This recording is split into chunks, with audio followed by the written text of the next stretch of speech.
चोरी और इनाम। झज्जर राज्य पूरी तरह डर के माहौल में ग्रस्त था। कई हफ्तों से लगातार चोरियां हो रही थी और हर बार चोर आसानी से भागने में सफल हो जाता था। रईसों के घर में चोरी हुई थी और गरीबों के घर में भी। जब राजकोष में चोरी हुई तब नवाब साहब कुछ जागे। एक राजसी फरमान जारी किया गया, जो कोई भी चोर को पकड़ेगा उसका नवाब साहब सम्मान करेंगे और इतने धन दिया जाएगा जिससे वे अपनी बाकी जिंदगी सुख चैन से बिता सकें। शेख चिल्ली इस पूरे नाटक से अविचलित था। उसके घर में चोर को आमंत्रित करने वाला कुछ था ही नहीं। नवाब साहब से अच्छी तनख्वाह पाने के बाद भी शेख चिल्ली और उनकी पत्नी की कोई बहुत अच्छी हालत नहीं थी। अक्सर वो अपने तनख्वाह का कुछ हिस्सा बेकार के सपनों या काम के समय किसी बेवकूफ़ी में गवा देता था।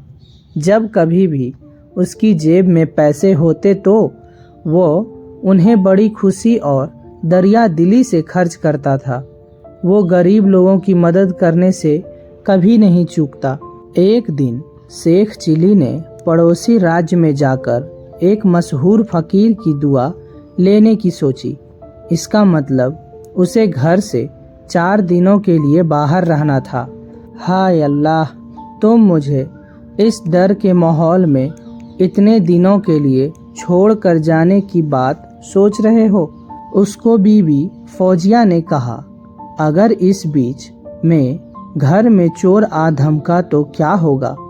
बेगम, कोई भी समझदार चोर हम पर अपना समय बर्बाद नहीं करेगा। शेख ने उसे दिलासा देते हुए कहा, जब तक मैं वापस नहीं आता तब तक हमारी पड़ोसन तुम्हारे साथ रात को आकर सोया करेगी। और कैसे पता, यह भी हो सकता है कि हम दोनों के लिए कोई अच्छी तकदीर लेकर वापस लौटूं। अगली सुबह वह रवाना हो गया और फिर कुछ दिनों बाद उस फकीर का दिया हुआ एक तावीज लेकर वापस लौटा। फकीर ने कहा कि इस तावीज से हमारे घर में सुख और शांति कायम रहेगी। शेख चिल्ली ने कहा। फौजिया ने प्रार्थना के अंदाज में उस तावीज को अपनी आँखों और होठों पर छुआ। इंशाह अल्लाह, उसने हल्के से कहा। भोजन के बाद शेख चिल्ली अपने घर के छत पर चला गया। काले आसमान में हजारों लाखों सितारे झिलमिला रहे थे। छत पर टहल कदमी करते समय शेख चिल्ली का दिमाग तमाम खुशहाल यादों से भर गया। उसे अपनी प्यारी मरहूम अम्मी की याद आई। उसे अपने अब्बा जान की भी कुछ धुंधली सी याद आई। जब शेख बिल्कुल छोटा था तभी अब्बा का देहांत हो गया था। शेख को अपने बचपन के मुक्त दिनों की भी याद आई। कैसे उसकी पतंग आसमान को छूती थी, जैसे कोई जिंदा जानवर स्वतंत्रता के लिए संघर्ष कर रहा हो। ऊपर ऊपर और ऊपर शेख चिल्ली अपनी यादों की दुनिया में खो गया। वो चहल कदमी करता करता सीधे अपनी छत से नीचे कच्ची सड़क पर एक जोरदार आवाज़ धम से आकर गिरा। वो भाग्यशाली रहा क्योंकि 2-4 खरोंचों के अलावा उसे कोई खास चोट नहीं आई। वो सड़क पर गिरने की बजाय घुराने कपड़ों की एक गठरी पर आकर गिरा था। जैसे ही पड़ोस के लोग अपनी लालटेन लेकर मौके पर शिनाख्त करने के लिए पहुँचे, उन्हें कुछ पुराने कपड़े उठाकर भागते हुए दिखाई दिया।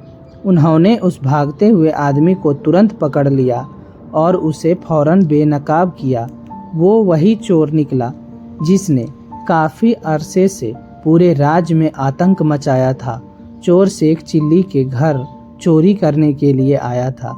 उसे उम्मीद थी कि बेफिक्र रहने वाले शेख चिल्ली के घर पर जरूर कहाँ धन छिपा हुआ होगा। अगले दिन नवाब साहब ने सारी सभा के सामने चोर को पकड़ने के लिए शेख चिल्ली को बधाई दी और इस बात की भी पुष्टि की कि भविष्य में शेख चिल्ली के परिवार का पूरा खर्च राजकोष वहन करेगा। तावीज का आशीर्वाद फल फूल रहा था। धन्यवाद।